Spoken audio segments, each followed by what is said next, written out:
Warahmatullahi wabarakatuh. Waalaikumsalam warahmatullahi wabarakatuh. Alhamdulillahirabbil alamin rabbihi nasta'inu ala muhammadin wa ala alihi washabbihi ajmain. Asyhadu an la ilaha illallah wa asyhadu anna Muhammadar Rasulullah. Allahumma shalli ala Muhammad wa ala ali Muhammad. Amma ba'du. Jamaah pengajian rutin malam Jumat Joglo Dakwah Al-Mashkuri yang dirahmati oleh Allah Subhanahu wa taala. Alhamdulillah kita masih bisa diberikan kesempatan untuk berkumpul di sini walaupun dalam keadaan pandemi dengan media Zoom seperti ini. Alhamdulillah kita masih bisa diberikan juga kesempatan untuk menuntut ilmu yang memang diwajibkan oleh Allah Subhanahu wa taala. Baik Bapak-bapak, Ibu-ibu semua jamaah pengajian Joglo Dakwah Al-Mashkuri yang dirahmati oleh Allah. Pak Ustadz Ari, alhamdulillah sudah hadir di sini. Tidak menunggu waktu yang lama, mungkin ya langsung saja kepada Ustadz Ari untuk memberikan tausiahnya. Tapi sebelumnya, agar pengajian ini diberkahi oleh Allah SWT, kita buka dengan ucapan basmalah bersama-sama. Bismillahirrahmanirrahim. Selanjutnya langsung saja kepada Pak Ustadz untuk melanjutkan tausiahnya hadis arba'in yang ketiga berarti ya, nomor 3 ini, ya Ustadz ya? Masih kedua nih, terakhir. Oh, masih kedua ya? Ayo masih kedua, ya. Silakan Pak Ustadz, dilanjutkan, monggo.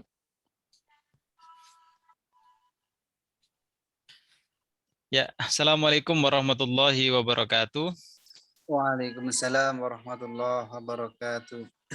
Innal hamdalillah nahmaduhu wa nasta'inuhu wa nastaghfiruh wa na'udzu billahi min syururi anfusina wa min sayyiati a'malina may yahdihillahu fala mudhillalah wa may yudlilhu fala hadiyalah. Asyhadu an la ilaha illallah wahdahu la syarika lah wa asyhadu anna Muhammadan abduhu wa rasuluhu la nabiyya ba'dah. Alhamdulillah, puji syukur kehadirat Allah Subhanahu wa taala karena atas nikmat Rahman Rahimnya kita semuanya masih diberikan kesempatan untuk bersama-sama thalabul ilmi, menjalankan perintah agama. Dan sesuai dengan hadis pertama yang seringkali kita ingat, bahwa setiap amalan kebajikan itu akan bernilai sebagai pahala tergantung dari niatnya. Maka mari kita terus luruskan niat kita dalam setiap melakukan amal kebajikan itu lillahi ta'ala, semata-mata karena Allah Subhanahu wa ta'ala. Kita akan melanjutkan pembahasan syarah hadits arba'in An-Nawawiyah. Pada pertemuan yang lalu kita masih membahas hadis yang kedua karena memang hadisnya cukup panjang sehingga kita belum bisa menyelesaikan pada pertemuan yang lalu.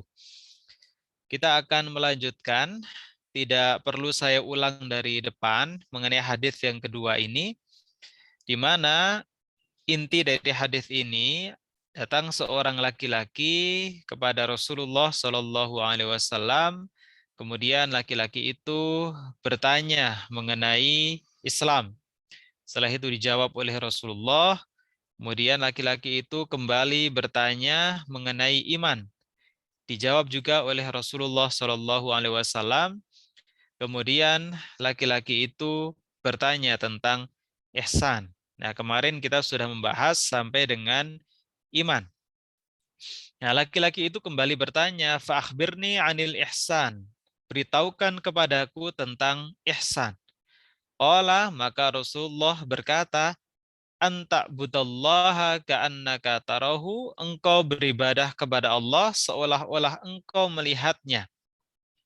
Fa in lam takun tarahu, apabila engkau tidak sanggup untuk membayangkan seolah-olah engkau melihatnya, fa innahu yaraka, maka sesungguhnya Allah itu melihatmu. Kemudian laki-laki itu kembali bertanya, qala fa akhbirni 'anis sa'ah. Kabarkanlah kepadaku tentang hari kiamat. Qala, kemudian Rasulullah menjawab, mal mas'ulu anha bi'a'lama minas sa'il. Jadi orang yang ditanya itu tidak lebih tahu dibanding dengan orang yang bertanya.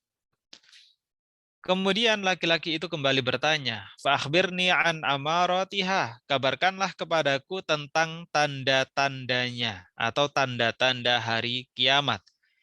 Qala, maka kemudian Rasulullah menjawab, "Antalidal amatu rabbataha." Seorang budak perempuan yang melahirkan tuannya. Kemudian wa antaral hufatal uratal alata ri'a asya'i yatatawwaluna fil bunyan. Engkau menyaksikan atau melihat seorang yang tanpa sendal, kemudian telanjang, miskin, penggembala kambing, tapi yatatawwaluna fil bunyan, mereka berlomba-lomba untuk meninggikan bangunan. Tsumman talaqa falabithu maliyan. Kemudian laki-laki itu pergi, tetapi kami masih tetap berada bersama dengan Rasulullah.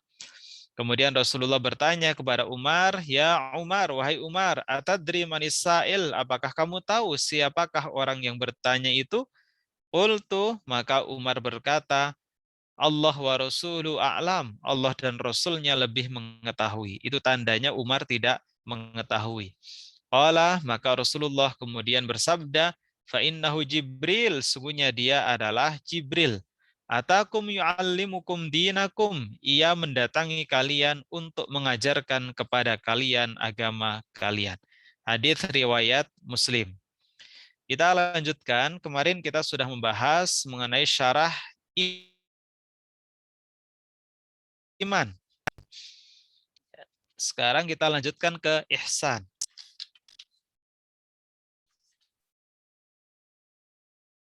Ya. Wa qauluhu fil ihsan, dan sabdanya mengenai ihsan. Ihsan itu apa? Anta budallaha ka'annaka tarahu. Engkau beribadah kepada Allah seolah-olah engkau melihatnya. Ilal akhir. Jadi alif lam kha ini membacanya adalah ilal akhir dan sampai akhir. Ya, bunyi lengkapnya seperti yang tadi saya sampaikan, ihsan itu adalah engkau beribadah kepada Allah seolah-olah engkau melihatnya. Agar apa? Agar kita fokus bahwa ibadah itu benar-benar lillahi ta'ala karena Allah. Sehingga ketika kita beribadah seolah-olah kita sedang fokus melihat Allah. Tetapi kita kan tidak boleh untuk membayangkan Allah itu wujudnya seperti apa. Karena apa? Karena itu terkait dengan kaifiat. Terkait dengan bagaimana Allah yang itu berada di luar kemampuan akal manusia untuk menjangkaunya. Ketika dikatakan Allah itu bersemayam di atas arsy, bagaimana Allah itu bersemayam? Itu adalah kaifiat, di mana akal kita tidak akan sanggup untuk sampai ke sana. Nah, maka tidak semua orang itu mampu beribadah kepada Allah seolah-olah melihat Allah. Karena bisa jadi malah membayangkan bagaimana wujud Allah. Karena ketika kita bayangkan wujud Allah itu seperti apa, maka pasti yang kita bayangkan itu salah. Karena apa yang kita bayangkan itu pasti sebelumnya pernah kita lihat. Padahal kita sama sekali belum pernah melihat Allah. Nah, bahkan ketika Nabi Musa ingin melihat Allah, maka bagaimana Allah menjawabnya? Lantaroni, engkau tidak akan sanggup untuk melihatku. Nah, tapi Nabi Musa masih kekeh ingin melihat Allah. Maka kemudian diperintahkan untuk mendekat kepada gunung. Ketika melihat gunung meletus, maka Nabi Musa tidak kuat, kemudian ia pingsan. Nah, maka ketika kita tidak bisa, maka fa in lam takun tarau fa innahu yaraka. Bila engkau tidak mampu ketika beribadah seolah-olah melihat Allah, maka yakinlah sesungguhnya Allah itu selalu melihat kita. Itulah yang menjadi konsep hidup seorang muslim di dalam beramal kebajikan, yaitu ihsan. Artinya apa? Ihsan itu adalah self-control. Ihsan itu adalah kontrol pribadi, di mana seorang muslim itu semestinya tidak memerlukan kontrol dari orang lain, tetapi cukup yang menjadi kontrol itu adalah Allah. Dan yang bisa menjadikan Allah sebagai satu-satunya kontrol itu adalah ihsan. Ya, anta budallah, beribadah kepada Allah. Ini maknanya luas. Apa itu ibadah? Ibadah adalah ismun jami, nama dari semuanya, lima yuhibbullah wa yardohu, yang dicintai oleh Allah dan diridhoi. Bentuknya apa? Bisa minal qauli wal fi'li, bisa berupa perkataan maupun perbuatan. Apapun. Maka ketika ada seorang cleaning service, dia menjalankan tugasnya, itu tidak perlu ada kontrol dari orang lain yang mempekerjakan. Akan tetapi cukup Allah yang mengontrol. Sehingga orientasinya itu pasti akan yang terbaik, menjalankan amanah dengan maksimal. Sama halnya sebagai seorang guru, sebagai seorang dosen misalnya. Tidak akan menjadikan orang lain sebagai kontrol. Yang ditakuti bukan rektor, bukan kepala sekolah, bukan menteri. Akan tetapi yang ditakuti adalah Allah. Karena menjalankan sebuah profesi tertentu itu merupakan amanah. Ketika kita teken kontrak, maka berarti kita sudah menerima amanah. Sama dengan ketika kita ingin masuk Islam, bersyahadat itu sebagai tanda kita menerima amanah untuk menjalankan ketentuan syariat secara sempurna. Sehingga tidak perlu ada kontrol dari orang lain. Cukup kontrol itu dari Allah. Sehingga tanpa kontrol dari orang lain, seorang guru, seorang dosen, seorang cleaning service, seorang petani, seorang pekebun, seorang karyawan, itu semuanya akan menjalankan amanahnya dengan sebaik-baiknya. Nah, maka di sini disebutkan, ihsan itu intinya adalah hasiluhu raji'un ila itqanil ibadat. Kembali kepada itqan, kualitas terbaik di dalam ibadah atau beramal kebajikan. Jadi ihsan itu orientasinya pada totalitas, kualitas yang terbaik. Ketika seorang cleaning service menyapu, maka ketika bisa membersihkan dengan sangat bersih, maka bersih saja itu tidak cukup.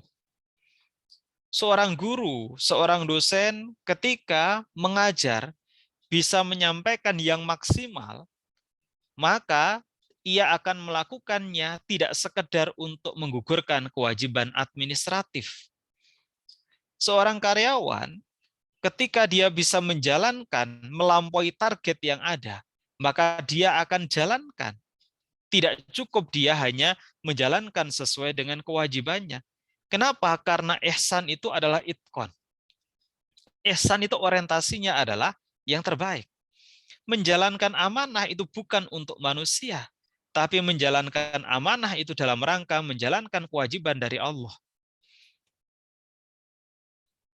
Ya, maka di dalam hadis disebutkan, innallaha yuhibbu 'abdan idza 'amila syai'an ayyutqinahu. Sungguhnya Allah itu mencintai seorang hamba, idza 'amila syai'an, apabila dia berbuat sesuatu ayyutqinahu. Orientasinya adalah kualitas yang terbaik. Sama halnya misalnya dalam berorganisasi. Ketika bisa memberikan kontribusi yang terbaik, memang memungkinkan untuk itu, maka totalitas. Nah, di sini ada beberapa contoh. Misalnya, belum lama saya dimasukkan dalam grup PM, Pemuda Muhammadiyah Ngaglik. Di situ ada Mas Oki, ada Mas Suradi, kemudian misalnya ada Pak Teguh, kemudian juga ada Pak Moderator. Itu terlihat sekali totalitas di dalamnya. Untuk apa? Bukan untuk hal yang bersifat materi tentunya. Bukan pula untuk mendapatkan pujian. Pujian dari siapa? Di situ juga tidak ada orang-orang yang memiliki kedudukan yang sangat tinggi dalam jabatan misalnya. Tetapi semua itu insya Allah lillahi ta'ala. Kenapa? Dalam rangka itqan. Totalitas. Menjalankan amal kebajikan itu berorientasi pada kualitas yang terbaik. Kemudian Ibnu Daqiq melanjutkan, wa mura'ati huquqillah wa muraqabatihi. Ihsan itu adalah ketika dia beramal kebajikan, memperhatikan hak-hak Allah. Nah, salah satu hak Allah, itu Allah menjadi tujuan dari setiap amalan kebajikan. Wa muraqabatihi, dan merasa dekat dengan Allah. Itulah mengapa ada ungkapan Allah itu lebih dekat dari urat nadi. Bagaimana bisa Allah lebih dekat dari urat nadi? Katanya Allah itu bersemayam di atas arsy yang sangat jauh dari kita sebagai seorang makhluk. Nah, maksudnya Allah itu lebih dekat ketika kita beramal. Allah lah zat yang pertama kali mengetahui apa yang kita lakukan. Itu sebagai makna majazi bahwa Allah itu memang sangatlah dekat dengan kita. Artinya apa? Ketika kita beramal, Allah lah zat yang pertama kali mengetahui amalan yang kita lakukan. Maka bagi seorang yang ihsan di dalam beramal kebajikan, maka akan selalu menghadirkan Allah di dalam hidupnya. Ini ada kaitannya. Kenapa ketika kita ingin memulai segala sesuatu, kita diperintahkan untuk mengawali dengan basmalah. Bismillahirrahmanirrahim. Karena ketika kita ingin menjalankan suatu amalan tertentu, agar kita menjadikan Allah itu sebagai tujuan. Agar kita selalu menjadikan Allah itu sebagai zat yang selalu menyertai kita dalam setiap amalan yang kita lakukan. Nah, misalnya ketika seseorang sedang bekerja, memulai dengan bismillah, maka menjadikan Allah selalu menyertai pekerjaan yang kita lakukan. Maka tidak perlu pengawasan dari orang lain, maka cukup Allah yang mengawasi.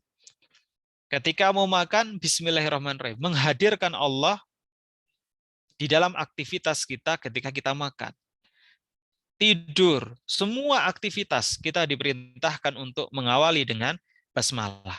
Agar apa? Agar kita selalu menghadirkan Allah di dalam setiap aktivitas yang kita kerjakan. Sehingga kita tidak melenceng ke sana ke sini, kemudian kita tetap itqon. Kita berorientasi pada kualitas. Karena pada dasarnya sekali lagi kita menjalankan amal kebajikan itu semata-mata karena merupakan perintah dari Allah Subhanahu wa taala. Wastihdari, dan menghadirkan aidhamatihi, keagungan Allah, wa jalalatihi, dan kemuliaannya, halal ibadat, saat melaksanakan ibadah. Ini adalah konsep ihsan. Nah, ada di dalam pelatihan sholat khusyuk, salah satu kunci bagaimana cara kita agar khusyuk di dalam sholat, yaitu ihsan. Ketika kita sholat, seolah-olah kita melihat Allah. Tapi kalau tidak bisa, maka yakinlah bahwa Allah melihat kita. Sehingga sholat kita tidak cengenges-cengenges, kemudian pikirannya tidak melayang kemana-mana. Kenapa? Karena seorang yang ihsan itu selalu menghadirkan Allah di dalam setiap aktivitasnya, termasuk sholat. Ini terkait dengan ihsan. Jadi intinya ihsan itu adalah self-control. Ihsan itu adalah kontrol pribadi. Sehingga orang yang ihsan itu tidak perlu pengawasan dari orang lain, tetapi dia akan selalu merasa yang mengawasi itu adalah Allah. Dan makna dari ihsan ini adalah itqon, yaitu berorientasi pada kualitas. Artinya selalu totalitas dalam menjalankan ibadah, tidak setengah-setengah. Ini terkait dengan ihsan. Kemudian kita lanjutkan.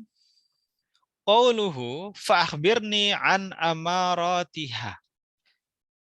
Laki-laki itu atau Jibril bertanya kepada Rasulullah, beritahukan kepadaku mengenai tanda-tandanya.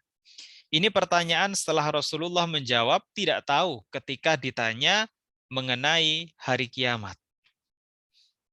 Nah, Rasulullah saja nggak tahu kapan akan terjadi hari kiamat. Orang yang paling mulia, suri teladan abadi umat manusia.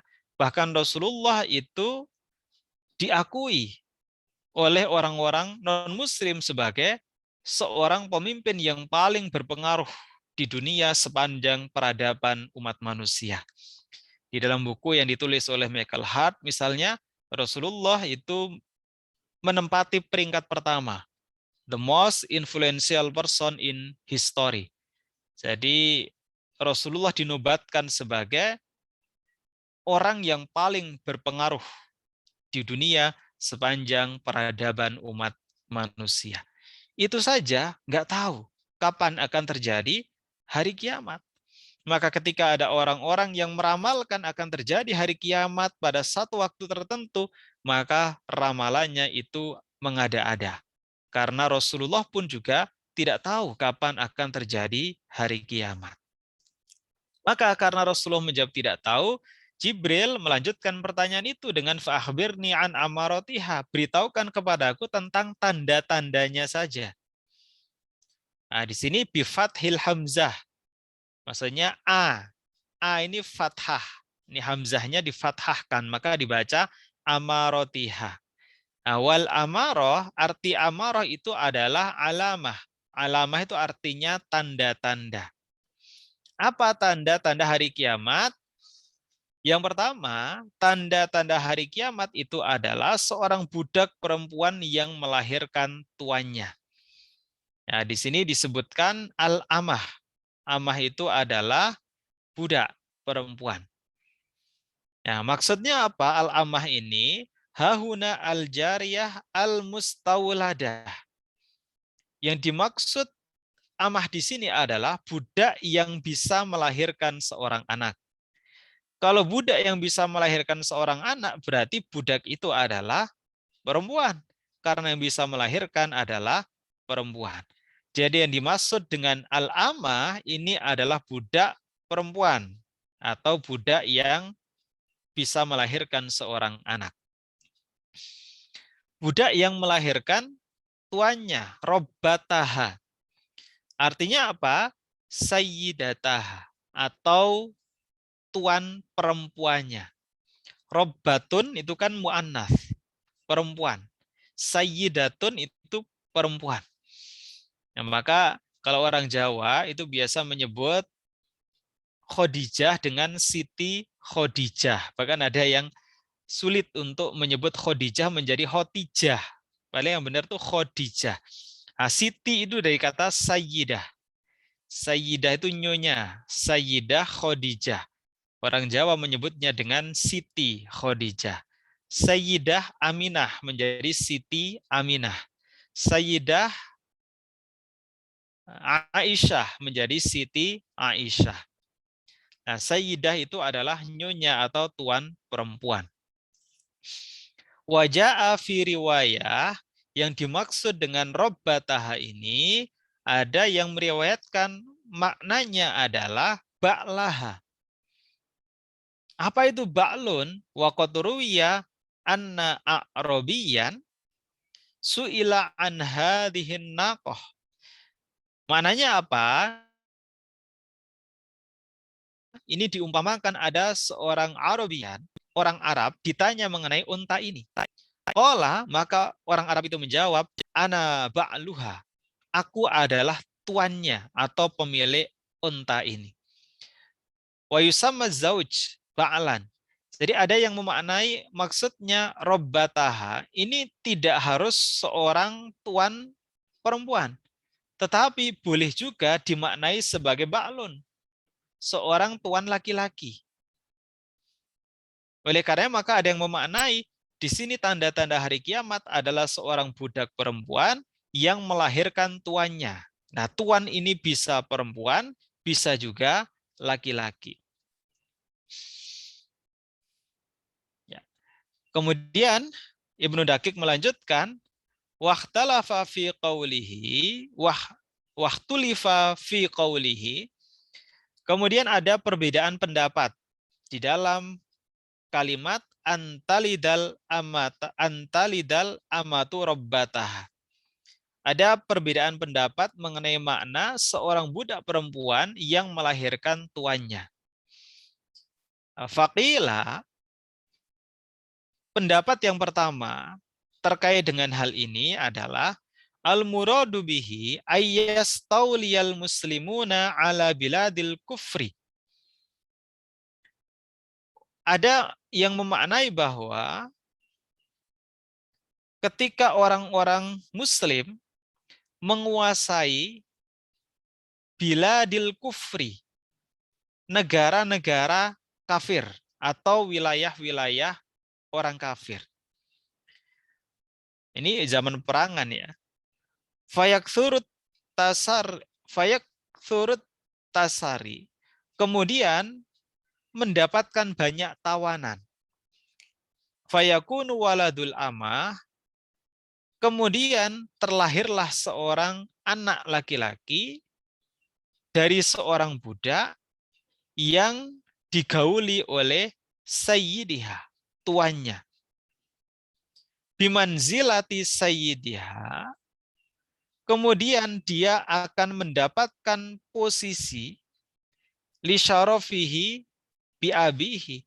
Dia akan mendapatkan posisi yang mulia karena posisi dari ayahnya yang seorang tuan. Nah, artinya apa? Ada yang memaknai tanda-tanda hari kiamat itu ketika orang-orang Islam sudah menguasai wilayah-wilayah yang awalnya dikuasai oleh orang kafir, kemudian orang-orang Islam itu mendapatkan banyak tawanan. Tawanan-tawanan itu akan dijadikan sebagai budak, kemudian digauli oleh tuannya dan melahirkan seorang anak. Nah, anak itu akan menjadi tuan. Kenapa? Karena nasabnya itu akan ditarik dari ayahnya yang seorang tuan. Sehingga di sini maknanya adalah seorang budak melahirkan tuannya, itu ya seorang budak melahirkan seorang anak yang kemudian nasab anak itu ya sebagai tuan. Karena apa? Karena ditarik dari nasab ayahnya seorang tuan. Ya, kemudian Ibnu Daqiq melanjutkan wa ala hadza falladhi yakunu min asyratis sa'ah istila'il muslimina 'alal musyrikina wa kathratil futuhi wat tasari. Jadi intinya pendapat yang pertama ini adalah bahwa tanda-tanda hari kiamat itu adalah penguasaan orang-orang Islam terhadap orang-orang musyrik, kemudian banyak menaklukkan wilayah-wilayah yang awalnya dikuasai oleh orang-orang musyrik, kemudian mendapatkan tawanan-tawanan. Nah, ini makna yang pertama. Jadi memaknai tanda-tanda hari kiamat, antalidal amatu rabbataha, seorang budak perempuan melahirkan tuannya, itu ketika orang-orang Islam sudah menaklukkan orang-orang kafir, kemudian mendapatkan banyak tawanan. Nah, tawanan itu akan menjadi budak dan melahirkan seorang anak. Itu tanda-tanda hari kiamat yang menurut pendapat pertama terkait dengan makna seorang budak melahirkan tuannya. Waqila, ada juga yang makna yang lain. Apa yang mana yang lain? Pendapat yang kedua adalah antaf sudah ahwalun nas, yaitu kondisi rusaknya manusia. Maksudnya apa? Hatta yabi'as sadatu ummahata auladihim. Ummahati auladihim. Jadi kerusakan umat manusia itu ketika seorang tuan ummahati auladihim. Jadi seorang tuan itu menjual ummahati auladihim, ibu dari anak-anak mereka. Wa yaktsuru tirdatuhunna fi aidil mustarin. Kemudian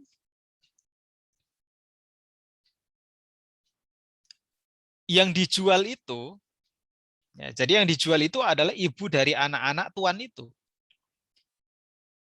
Karena apa? Karena ibu itu kan budak. Ibu dari anak-anak itu adalah budak. Jadi seorang tuan menggauli budak, kemudian melahirkan seorang anak. Nah, setelah melahirkan itu budak itu dijual. Kemudian budak itu dijual dari tangan ke tangan. Nah, farubbama ishtaraha waladuha wala yash'uru bidzalika. Kemudian budak itu akhirnya dibeli oleh anaknya sendiri. Tadi kan anaknya menjadi tuan karena ditarik dari nasab bapaknya. Karena budak tadi, ibunya tadi dijual, berpindah dari tangan ke tangan, maka akhirnya dibeli oleh anaknya sendiri. Dan anaknya tuh nggak ngerti kalau yang dibeli itu adalah ibunya sendiri. Nah, inilah yang menurut pendapat kedua sebagai tanda-tanda hari kiamat. Apa itu tanda-tandanya? Tandanya adalah ghalabatul juhli bitahrimi bai'ihinna. Jadi ketika orang-orang itu bodoh, gak ngerti bitahrimi bai'ihinna, mengenai haramnya menjual budak-budak itu. Loh kok bisa haram? Karena di dalam Islam menjual budak yang telah melahirkan anak karena digauli oleh tuanya itu tidak boleh. Nggak boleh dijual. Karena apa? Budak ketika digauli oleh tuanya, kemudian melahirkan seorang anak, itu budak itu nanti akan merdeka setelah tuanya meninggal dunia. Itu sebagai cara bagaimana Islam itu memuliakan seorang budak. Maka dalam Islam budak itu kan boleh digauli. Dalam Quran surat Al-Mu'minun misalnya, walladzina hum li furujihim hafidun. Dan mereka yang senantiasa menjaga kemaluannya. Kecuali illa ala azwajihim, kecuali terhadap istri-istri mereka, auma malakat aimanihim, atau terhadap budak-budak yang mereka miliki. Jadi dalam Islam itu budak boleh digauli, tapi setelah digauli, maka dia akan mendapatkan hak-hak layaknya seorang istri. Dia berhak untuk mendapatkan tempat tinggal yang layak, dia berhak untuk mendapatkan pakaian yang layak, dia berhak untuk mendapatkan makanan yang layak. Ya, kemudian setelah dia melahirkan, maka budak itu tidak boleh dijual. Andainya pun dia keguguran, dia tetap tidak boleh dijual karena sudah digauli oleh tuanya dan dia sudah hamil. Ya, menurut beberapa riwayat, ini seperti yang dilakukan oleh Nabi Ibrahim terhadap Siti Hajar. Jadi Siti Hajar itu adalah budak. Ketika digauli oleh Nabi Ibrahim, itu Siti Hajar tidak dinikahi karena budak. Dan budak itu boleh digauli. Maka setelah Siti Hajar digauli, kemudian hamil, melahirkan Ismail, maka Siti Hajar itu nggak boleh dijual sebagai seorang budak. Sama halnya dengan Rasulullah yang menggauli budaknya Maria Kiptiyah yang kemudian melahirkan Ibrahim. Jadi semua putra Rasulullah itu dari Khadijah, kecuali Ibrahim itu dari Maria Kiptiyah, seorang budak. Nah, setelah digauli maka budak itu hamil dan tidak boleh dijual. Ketika tuanya meninggal maka otomatis budak itu akan menjadi merdeka. Itu salah satu tahapan bagaimana Islam itu memuliakan budak, di mana perbudakan itu sudah menjadi budaya pada masyarakat jahiliyah. Nah, yang lain-lain misalnya motivasi untuk menghapuskan perbudakan itu ya ada banyak hadis yang menjelaskan mengenai besarnya pahala memerdekakan seorang budak. Atau salah satu bentuk sanksi kafarat misalnya yaitu memerdekakan budak atau hamba sahaya. Itu adalah spirit atau semangat Islam untuk menghapuskan perbudakan. Nah, maka orang memaknai yang kedua ini adalah tanda-tanda hari kiamat ketika orang sudah lupa. Ketika orang sudah mulai nggak tahu bahwa menjual budak yang melahirkan seorang anak itu hukumnya adalah haram menurut Islam. Ini pendapat yang kedua. Adapun pendapat yang ketiga adalah ayyakthurul uququ fil aulad. Jadi banyaknya kedurhakaan yang dilakukan oleh seorang anak. Fayu'amilul walid ummahu wa mu'amalatas sayyidi amatahu. Jadi yang dimaksud dengan durhaka di sini adalah seorang laki-laki yang sikapnya minal ihanati dan seterusnya. Ini maksudnya adalah kedurhakaan itu ketika seorang anak melecehkan, menghina wasabi, menghina seorang ibu.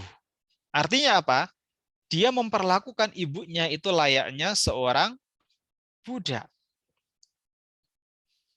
Ini pendapat yang ketiga, yang barangkali itu lebih kontekstual dengan keadaan sekarang, karena sekarang itu sudah tidak ada lagi perbudakan. Jadi intinya menurut Ibnu Daqiq, yang dimaksud dengan tanda hari kiamat, seorang budak yang melahirkan tuannya adalah yang pertama, ketika umat Islam sudah banyak menguasai wilayah-wilayah yang awalnya dikuasai oleh orang-orang musyrik atau kafir, kemudian mendapatkan banyak tawanan atau budak, di mana budak itu kemudian melahirkan anak-anak dari tuannya. Yang kedua, ada yang memaknai bahwa orang-orang sudah mulai nggak ngerti, sudah mulai mengabaikan mengenai keharaman untuk menjual budak yang telah melahirkan seorang anak. Dan yang ketiga, ada yang memaknai ketika seorang anak itu sudah mendurhakai ibunya sehingga memperlakukan ibunya itu layaknya seorang budak. Itu penjelasan dari Ibnu Daqiq mengenai tanda hari kiamat seorang budak yang melahirkan tuannya. Ya, kemudian tanda yang kedua, ini kan memang yang dijelaskan hanyalah sebagian tanda-tanda hari kiamat. Karena dalam hadis lain itu banyak dijelaskan mengenai tanda-tanda hari kiamat.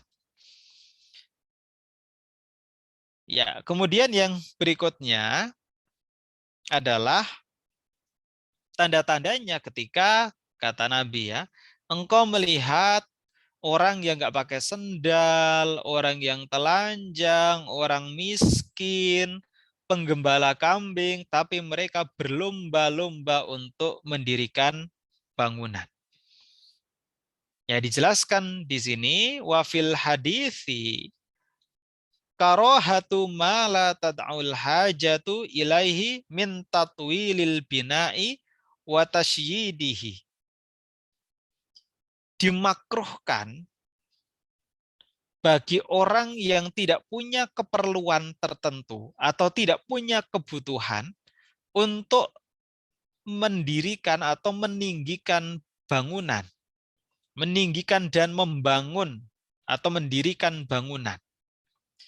Ini sebagaimana yang diriwayatkan oleh Nabi Muhammad SAW, yu'jaru ibnu Adam fi kulli syai'in illa ma wada'uhu fi hadzal turab. Jadi Nabi bersabda,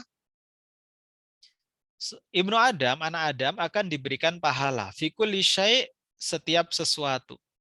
Illa, kecuali ma wada'uhu fi hadzal turab, kecuali orang yang mendirikan bangunan di atas tanah ini. Ya, ini maksud dari Nabi adalah tidak boleh berlomba-lomba melakukan pembangunan kalau memang tidak ada kebutuhan, tidak ada urgensinya. Hanya untuk bersaing saja, hanya untuk bermewah-mewahan saja. Wa mata Rasulullah sallallahu alaihi wasallam, kemudian Rasulullah sallallahu alaihi wasallam wafat atau meninggal dunia, walam yadhu hijran ala hijrin, tidak menaruh batu di atas batu, wala labinatin ala labinatin, batu bata di atas batu bata, wala labinatan ala labinatan, ya mohon maaf ya, dan batu bata di atas batu bata, Ai lam yushayyid bina'ahu wala tawwalahu wala ta'annaqa fihi. Jadi Rasulullah itu kan tidak meninggalkan bangunan-bangunan yang bagus. Karena memang menurut Rasulullah itu tidak ada urgensinya untuk mendirikan bangunan-bangunan yang mewah. Maka di sini maksudnya adalah orang berlomba-lomba untuk mendirikan bangunan. Sementara sebenarnya tidak ada kebutuhan untuk mendirikan bangunan itu. Artinya orang berlomba-lomba mendirikan bangunan itu hanya untuk kemewahan, untuk bersaing satu dengan yang lain. Ya, kalau dikontekskan sekarang itu bisa juga, misalnya membangun masjid yang mewah-mewah. Jadi bisa jadi membangun masjid yang mewah-mewah tidak ada kebutuhan untuk membangun masjid yang sangat mewah. Kecuali hanya barangkali bersaing, wah di sana tuh masjidnya bagus banget, kita harus membuat masjid yang lebih bagus lagi. Ya kalau memang itu ada urgensinya untuk meningkatkan ibadah kepada Allah, untuk syiar Islam, itu bagus. Makanya semuanya itu tergantung dari niatnya. Tapi kalau orang sudah begitu, membangun kan sekarang banyak itu, orang bangun masjid, mewah, kemudian tinggal pergi. Dia nggak ikut memakmurkan masjid itu. Dia hanya membanggakan kemewahan sebuah bangunan tertentu. Nah, kemudian dalam referensi yang lain, ada yang mengatakan bahwa yang dimaksud dengan ini, riya asyai, penggembala kambing yang berlomba-lomba mendirikan bangunan atau meninggikan bangunan, itu yang dimaksud adalah orang-orang Arab. Karena ada sebuah hadis yang ketika ada seorang sahabat bertanya, wahai Rasulullah, siapa sih orang yang tidak pakai sendal, tidak pakai pakaian, menggembala kambing, miskin? Maka Rasulullah menjawab, mereka itu adalah orang-orang Arab. Nah, maka ada yang memaknai tanda-tanda hari kiamat itu ketika di Arab sudah mulai didirikan bangunan-bangunan yang tinggi. Nah, seperti sekarang itu di Makkah sudah banyak sekali bangunan-bangunan yang tinggi, bahkan Makkah itu dikelilingi oleh hotel, oleh mall. Maka ada sebuah buku yang mengkritik ya dari kalau nggak salah dari Makkah menjadi Los Angeles atau apa saya agak lupa. Tapi dia menyamakan Makkah itu dengan Los Angeles. Kenapa? Karena Makkah itu yang menjadi kota spiritual sekarang menjadi nampak seperti kota kapitalisme. Di sana sudah banyak hotel-hotel yang sangat besar, sangat mewah, kemudian banyak mall dan seterusnya. Ya, ada yang mengkaitkan itu sebagai tanda hari kiamat yang dimaksud oleh Nabi bahwa orang-orang Arab itulah yang berlomba-lomba mendirikan bangunan yang semestinya itu tidak diperlukan, tetapi hanya berlomba-lomba saja agar, nah misalnya Arab Saudi itu bisa bersaing secara ekonomi dibanding dengan negara-negara yang lain. Itu makna yang lain terkait dengan bagaimana orang miskin yang berlomba-lomba untuk mendirikan bangunan. Jadi memang di sini disebutkan wa qauluhu ri'a asy-syai, dan terkait dengan penggembala kambing, inna ma khassa ri'a asy-syai bidzikri li'annahum ad'afu dan seterusnya. Kemudian di sini disebutkan juga dibandingkan dengan ahlul ibili. Jadi kenapa Nabi itu menyebut ri'a asy-syai, penggembala kambing, tidak menyebut misalnya penggembala onta? Karena untuk menggambarkan, ya ini adalah orang yang miskin, yang sebenarnya itu tidak punya kemampuan untuk mendirikan bangunan yang sangat tinggi dan megah. Beda dengan ahlul ibil, beda dengan penggembala onta, yang kesannya itu adalah orang yang bukan miskin, tapi orang yang kaya. Nah, ini terkait dengan tanda-tanda hari kiamat yang kedua. Kemudian yang lain-lain saya kira tidak perlu saya sampaikan secara mendetail karena inti dari hadis ini sebenarnya sudah tersampaikan pada pertemuan-pertemuan sebelumnya. Saya kira barangkali itu dulu ya. Nampaknya ini tidak ada yang perlu saya tekankan agar minggu depan itu kita sudah mulai masuk ke hadis yang ketiga. Saya kira sementara begitu, barangkali ada yang mau bertanya. Ya, Kira silakan. cukup Pak Maman? Ya. Ya, silakan kepada jamaah semuanya. Barangkali ada yang ingin ditanyakan terkait dengan lanjutan hadis yang kedua ini. Tapi sebelumnya ini saya itu masih bingung untuk menyebut para jamaah yang berada di sini itu yang ikut kajian di Joglo dakwah Al-Maskur ini. Mungkin saya panggil ini aja ya, Sobat Joglo. Ya, Sobat Joglo semua gitu ya. Kayak di radio-radio kan pemirsa semuanya, jadi lebih gampang. Sobat Joglo semuanya, nah, lebih enak. Ya, boleh. Baik, Sobat Joglo semuanya, silakan barangkali. Saya ya. Oh iya, silakan. Bapak Mukmin Jaki, silakan. Saya telat, bertanya. tapi begitu saya masuk tadi ada mahasiswa bimbingan. Oh iya, silakan Pak Untuk- Mukmin. Ya, Barangkali ada yang saya ingin bisa ditanyakan. menangkap tadi Pak Ari, makasih ya. Ketika sampai pada tanda-tanda kiamat. Yang tadi saya sampai dapat tangkap adalah hamba saya yang melahirkan anak majikan. Ada banyak sebetulnya tanda-tanda. Cuman saya yang selalu dalam pikiran saya, Rasul mengatakan kayak seperti itu, maksudnya tanda-tanda kiamat itu dari apa yang disebutkan, kan tidak ada juga yang mengatakan memperkirakan berapa ratus tahun, juta tahun yang akan datang. Artinya tanda-tanda itu ini sudah sejak zaman dulu. Ya. Sejak zaman dulu kalau misalnya Sudah 1.400 tahunan yang lalu berarti Pak ya? Iya, sudah. Bahkan mungkin sebelum Rasul kenabian Muhammad itu sudah banyak yang seperti ini. Apalagi misalnya dia menceritakan tadi orang Arab yang penggembala. Berarti kan memang sudah pengalaman sejak dulu orang Arab. Cuman satu hal lagi yang Pak Ari yang dipeda. Kalau namanya pengembala itu kan memang buruh, memang miskin kan, miskin. Artinya memang tidak ada modal. Kalau mereka bisa mendirikan itu, mungkin maksud saya mungkin dalam pikiran saya adalah mereka korupsi. Jadi menjual atau menjual kambing-kambing gembalaannya tanpa sepengetahuan majikan, karena baik onta maupun kambing yang namanya pengembala itu ya miskin karena buruh.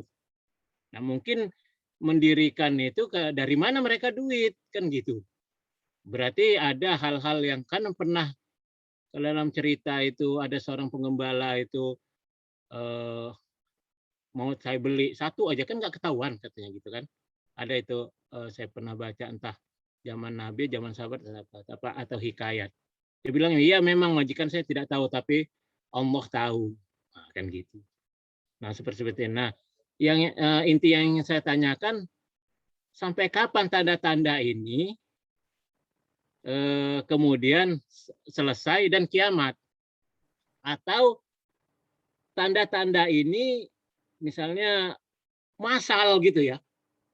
Dalam satu periode banyak sekali para hamba sahaya melahirkan dalam satu periode. Karena juga diimbangi begini juga kan, tidak akan datang kiamat dalam bentuk musibah kalau masih ada dengar azan, masih ada yang artinya ada semacam kontradiksi menurut saya ya, pemahamannya sangat. Dari uraian ini ada kiamat, tapi ada penghalang kiamat, walaupun itu misalnya musibah tsunami itu mungkin kiamat bagi orang yang tertentu, gempa kiamat bagi kita di Jogja dulu, gitu kan, bukan kiamat yang seperti itu. Jadi ada Nabi mengatakan begini, tetapi ada Nabi mencegahnya kalau ada orang istighfar, ada ulama di situ yang ngajarkan ngaji, itu kiamat dalam bentuk musibah yang besar itu akan terhalang. Nah, itu yang saya pengen pencerahan Mas Ari. Makasih Mas Maman. Ya, terima kasih Pak Mukmin. Memang dalam hadis Nabi itu banyak sekali disebutkan tanda-tanda hari kiamat. Tapi itu sebenarnya tidak bisa dipisahkan dari pertanyaan sebelumnya mengenai hari kiamat. Yang Nabi menjawab, mal mas'ul ya'lam minas sa'il. Orang yang ditanya itu tidak lebih tahu daripada orang yang bertanya. Maka barulah kemudian ketika Jibril bertanya mengenai tanda-tandanya, itu Nabi Muhammad menjawab. Dan jawaban Nabi Muhammad itu pasti berasal dari wahyu. Sesuai dengan ayat Al-Quran, wa ma yantiqu 'anil hawa in huwa illa wahyu yuha. Jadi Nabi Muhammad itu tidak akan berkata dengan hawa nafsunya. Maka segala yang dikatakan oleh Nabi Muhammad itu berasal dari wahyu. Nah, hanya saja memang mengenai tanda-tanda hari kiamat itu banyak sekali varian pemahamannya. Dalam satu tanda saja, tadi saya sebutkan ini baru menurut Ibnu Dakik. Yang dia melakukan inventarisasi ternyata ada 3 varian pendapat.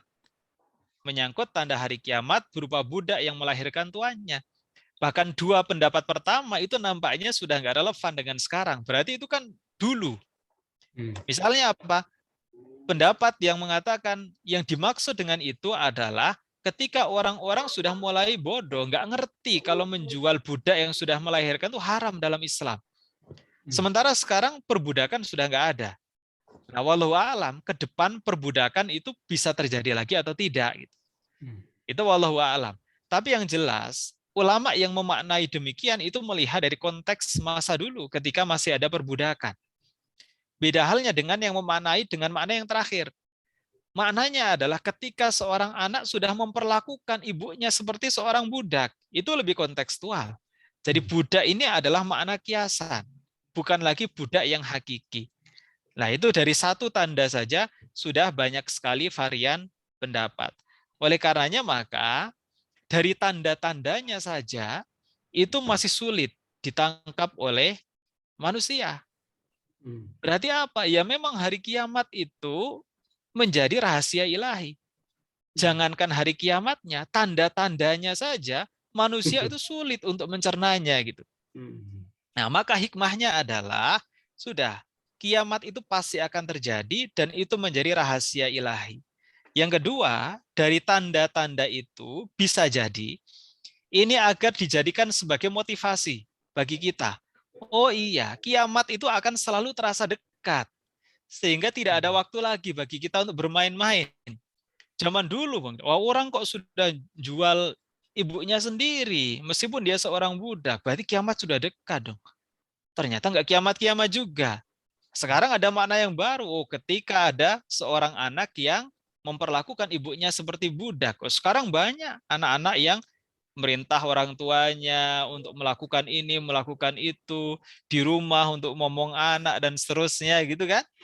Nah, padahal di usia yang sudah sangat renta, yang seharusnya itu tinggal fokus untuk beribadah, mendekatkan diri, takarub kepada Allah, tapi justru dibebani pekerjaan misalnya untuk mengasuh cucu. Padahal mengasuh anak itu kan kewajiban orang tua, bukan kewajiban kakek atau neneknya. Nah, misalnya itu, oh berarti kiamat sudah mau dekat dong. Kita sudah nggak bisa lagi bermain-main. Ya barangkali ya hikmahnya adalah agar kita selalu mawas diri bahwa kiamat itu akan selalu terasa dekat dengan kita. Karena memang hal-hal yang seperti itu ya seperti ruh sebenarnya itu hal yang bersifat abstrak. Min amri robbi, dan itu merupakan urusan Tuhan sebenarnya. Gaib ya tadi ya. Iya, hal-hal yang gaib, yang itu sulit diterka oleh akal manusia. Maka memang benar yang namanya agama itu ya jawaban dari the ultimate question. Ada pertanyaan yang tidak bisa dijawab oleh akal manusia, itu jawabannya ada di wahyu. Tapi terkadang dari jawaban itu saja akal nggak bisa mencerna gitu. Ya itu sedikit pandangan dari yang masih fakir, miskin terhadap ilmu pengetahuan. Mudah-mudahan nanti ada yang bisa melengkapi. Ini Pak Mumin ini guru saya loh Mas Maman. Masya Allah. Ini guru saya dulu mahasiswanya Pak Mumin. Beliau Ya. ini pakar hukum agraria. Nanti kalau Masya ada Allah. jamaah atau sobat joglo yang mau konsultasi tentang hukum Promosi. pertanahan bisa dengan Pak Mukmin ini. Oke, salam PhD. kenal Pak Mukmin Jaki. Salam juga. Tapi kalau soal yang seperti ini, saya nyerah.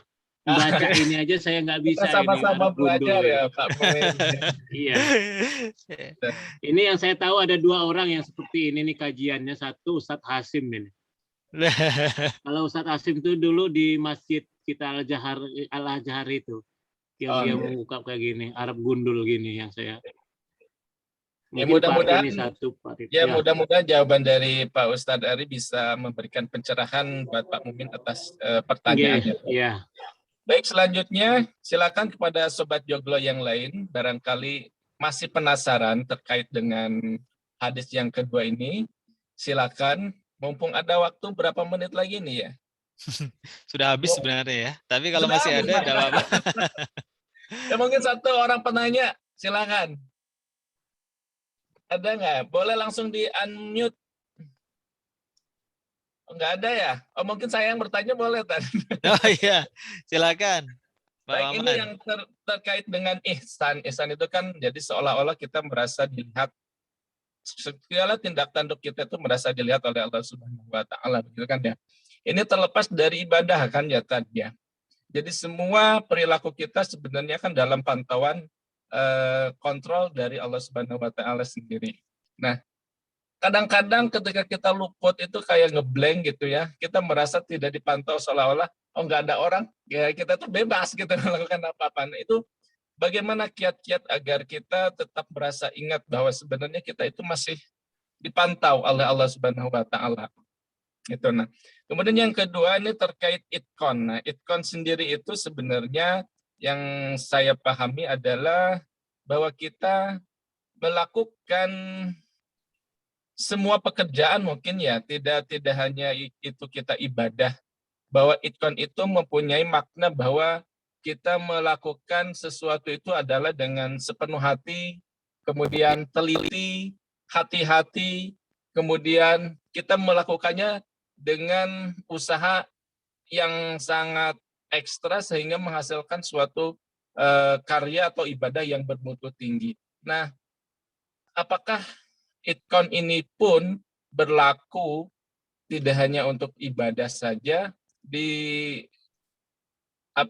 di elemen-elemen yang lain pun, misalkan di kehidupan yang di luar ibadah juga, apakah memang perlu diterapkan itkon ini? Karena ini ada kaitannya dengan ihsan dan itkon sendiri ya sebenarnya tadi itu kontrol, dan sehingga kita harus melakukan itkon. Begitu tadi. Silakan Kat, mohon pencerahannya juga. Ya. Ya, sebenarnya amalan tuh kalau mau secara global kan bisa dibagi menjadi 2. Jadi amalan yang berdimensi ibadah dan yang bukan ibadah. Kalau bukan ibadah kan berarti maksiat. Kalau Ya. ibadah kan apapun yang dicintai dan diridhoi oleh Allah. Jadi misalnya apa yang dicontohkan belajar itu ya dicintai, diridhoi oleh Allah dan seterusnya. Jadi mestinya ya itkon itu adalah berorientasi pada kualitas terbaik dalam hal amal kebajikan. Kalau Ya. bukan amal kebajikan, wah masa kita mau berorientasi terbaik, nyuri orientasinya terbaik itu. Kemudian merampok orientasinya terbaik, korupsi orientasi terbaik, kan enggak juga. Oleh karenanya maka itkon itu ya maksudnya berorientasi pada kualitas terbaik dalam hal amal kebajikan. Kemudian sebenarnya itkon ini tetap ada hubungannya dengan takwa. Karena takwa itu kan yakin bahwa Allah itu ada. Ya, dengan ihsan itulah maka kita mestinya selalu merasa Allah itu hadir dalam setiap aktivitas yang kita lakukan. Saya tadi sempat baca-baca tapi saya lupa di bagian mana. Terkait dengan iman. Jadi intinya adalah kalau dari sisi bahasa namanya iman itu kan percaya. Dikatakan dalam syarah Ibnu Dakik ini, iman itu yazid wa yanqus. Kalau iman dimaknai sebagai kepercayaan, apa iya? Yazid wa yanqus. Dari dulu keyakinan kita kepada Allah itu ya stagnan. Dari dulu yakin. Nggak yazid, nggak yanqus, ya yakin. Nggak bertambah, nggak berkurang. Iman kita kepada malaikat, pada kitab, pada rasul, pada hari kiamat, pada qadha dan qadar, itu ya dari dulu ya yakin sampai dengan sekarang. Makanya kok yazidu wa yanqus, bertambah dan berkurang. Nah, maknanya yang bertambah dan berkurang itu adalah dari amalannya. Ya, ketika amalannya itu semakin buruk, itu menandakan bahwa imannya itu sedang yangkus, sedang turun. Ketika amalan solehnya itu sedang naik, itu amalannya sedang yazid. Oleh karenanya maka kita perlu senantiasa untuk murid Ibnu Dakik melihat tanda-tanda kebesaran Allah sehingga menjadikan gairah kita dalam beramal kebajikan itu semakin tinggi. Itulah yang menandakan bahwa iman itu naik. Nah, sebaliknya, iman itu naik kalau kita membiasakan untuk beramal soleh. Semakin kuat sholat kita, iman kita akan semakin kuat. Semakin kuat puasa kita, iman kita akan semakin kuat. Jadi iman dengan amal itu ya saling berpengaruh satu dengan yang lain. Ketika iman kuat, amalnya akan baik. Ketika amalan baik, itu imannya akan semakin kuat. Jadi yang dimaksud al-imanu yazidu wa yanqus. Menurut Nabi, iman itu bertambah dan berkurang bukan iman dalam arti bahasa, tapi iman yang sudah terejawantahkan dalam amalan. Nah, naik turun iman itu ditandai dengan naik turunnya amalan. Maka memang perlu senantiasa menghadirkan Allah ketika amalan kita sedang turun, kita ingat Allah, kita ingat malaikat, ingat Nabi yang luar biasa pengorbanannya untuk umat Islam, maka amalan kita akan menjadi naik lagi. Nah, jadi memang ihsan ini tetap ada hubungannya dengan al-iman atau keyakinan. Ya, barangkali itu Pak Maman ya sebagai akhir saya akhiri sebelum nanti saya berikan lagi pada Pak Maman untuk menutup acara pada malam hari ini. Mudah-mudahan ada manfaatnya. Mohon maaf apabila ada kekurangan, ada kesalahan dalam penyampaian materi. Kita masih belajar bersama-sama, saling memberikan tambahan ilmu, bukan hanya dari saya, tapi bisa juga ilmu itu saya dapatkan dari jamaah sekalian. Demikian saya akhiri untuk kajian pada malam hari ini. Insya Allah ketemu lagi pada minggu yang akan datang. Assalamualaikum warahmatullahi wabarakatuh. Waalaikumsalam warahmatullahi wabarakatuh. Jazakallah Ustadz Ari atas tausiahnya. Insya Allah nanti untuk malam Jumat yang akan datang, kita langsung ke hadis ketiga. Mungkin ya, begitu ya Ustadz Ari ya? Ya, kita lanjut hadis ketiga. Mudah-mudahan Allah memberikan kesempatan dan umur kepada kita semua. Ngomong-ngomong tentang turun naiknya sebuah iman yang ada di dada kita, tentunya untuk menaikkan iman itu adalah salah satunya dengan cara mengikuti pengajian atau menuntut ilmu. Untuk itu, pada sobat Joglo semuanya, boleh ketika kita menge-share alamat Zoom ini, boleh di-sharekan sejauh-jauh mungkin, seluas-luas mungkin di grup-grupnya mungkin ya, untuk mengikuti kajian-kajian ini. Insya Allah dengan kita menge-share sebuah kebaikan, itu akan menambah juga pahala bagi kita semuanya, dan juga akan menjadi menjadi lebih meriah kajian-kajian kita di Joglo Dakwah ini, sehingga Joglo Dakwah menjadi lebih diketahui oleh orang-orang, gitu ya. Baik Bapak Ibu semuanya, sobat Joglo Dakwah yang diberkahi oleh Allah Subhanahu wa taala, tiba saatnya di penghujung acara penutup, kita tutup acara ini dengan ucapan hamdalah bersama-sama. Alhamdulillahirabbil alamin.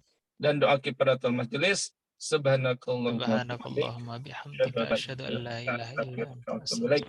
Dari saya mohon maaf jika ada kekurangan, salah-salah kata. Bila taufiq wal hidayah. Wassalamualaikum warahmatullahi wabarakatuh. Waalaikumsalam warahmatullahi wabarakatuh. Semangat ya mengikuti pengajian. Ya, terima kasih semuanya. Sehat selalu Bapak Ibu. Amin. Amin. Amin. Terima kasih Ustaz.